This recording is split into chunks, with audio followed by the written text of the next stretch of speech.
The Network Berg here, hope you're doing well. In this video, we will be discussing how we use TTL in our networks, exactly what it is, and how it works. So let's get into the video. Hopefully this is short and sweet.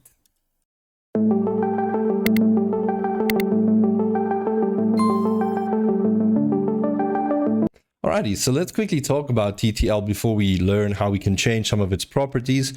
But what I'd like you to understand is TTL is part of a property inside each and every IP packet. So TTL in essence lets your packet know how long it has to live, which is actually a scary thought if I think about it, because I don't think anybody wants to know that knowledge. Usually I think that's really a reason why a lot of people are afraid to go to like doctors or whatever.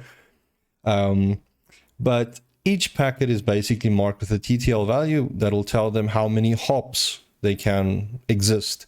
This is used to prevent stuff from routing loops from occurring, because if a packet could just indefinitely be routed and there's a loop on the network, you would definitely see some devices fall over, the CPU would get overloaded, and then we'd have a really bad time. So TTL effectively fixes that issue. And what TTL, you might have seen TTL whenever you run a ping, you might see that the ping tells you what the latency is, but it would also maybe give you a bit of a value of what the TTL is, so the time to live. Now, as I mentioned, the time to live, all that it in essence does is a packet would come into your router, and then the router would just see what the current value of the TTL is. It would minus it by 1, it would pass it on to the next router, and then the next router would do the same process where once it goes over the next port, strips one of the TTL or reduces it by 1, new router receives it, and so it goes on. Usually TTLs might be set a bit highish, like 64, because that indicates that the packet can survive for 64 hops.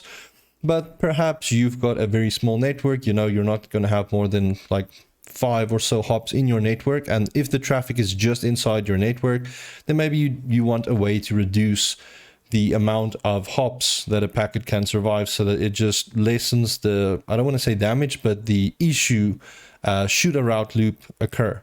So I'm just quickly going to navigate to my Eve Lab so that I can quickly just show you TTL in effect and how we can manipulate this value inside our IP packets. All right, so we're in Eve and we're going to mess around with changing some TTL values. But before we do that, I just want to also say, don't worry too much about these circles that you see in the topology. This is going to be for the OSPF labs that we're going to be tackling relatively soon. So in the next, I think 2 or 3 videos, you might actually start seeing really cool OSPF stuff. So something to look forward to.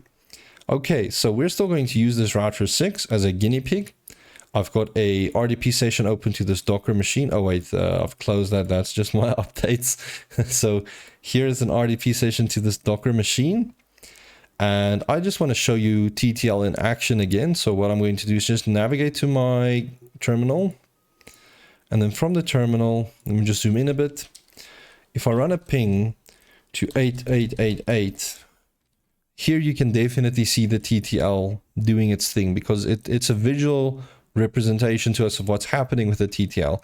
So effectively, the packets are getting to this Google DNS server and it's having a TTL of 125. And the reason for that is my router passed this off to a different router, and then it's been -1 effectively.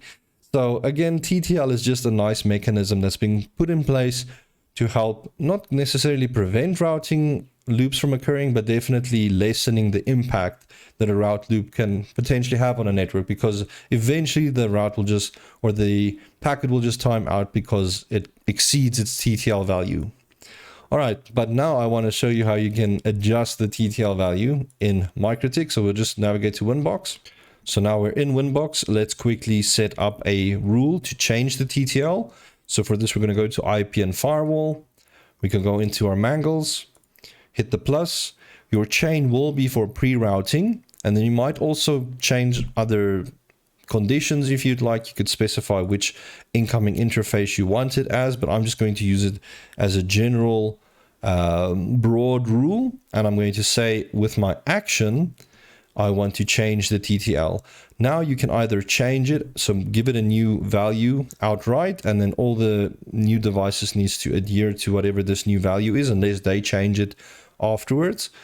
You've got increment or decrement as well, but let's just change our TTL. So if I go back to my machine, we could see that the TTL is 125, and let's maybe make it something like 16. I'll apply the new TTL, and then I will run my ping again. And now I'm getting TTL exceeded because I'm exceeding the number of hops to get to that specific network. Let's ping 8888. That is still working because I'm not exceeding that maximum number of hops. But this is why you need to be careful with the TTL stuff as well, because now I've made it too low and now I can't get to this bbc.com address because the network's technically too far. So let's just fix that by either removing our TTL or just increasing it a bit. So let's make it like 32 perhaps. I'll apply that. And if I do another ping again, let's ping that BBC address. We can actually see that's responding now because the TTL is within scope again.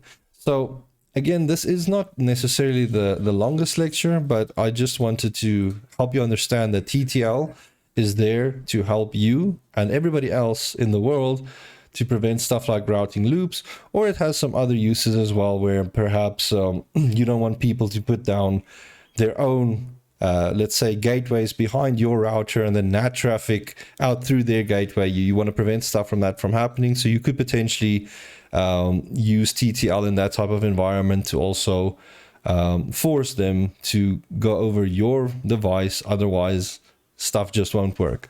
So this is a very broad and quick video. I hope you've enjoyed it, and in the next video we'll finally be covering ECMP. So let's look forward to that as well. See ya.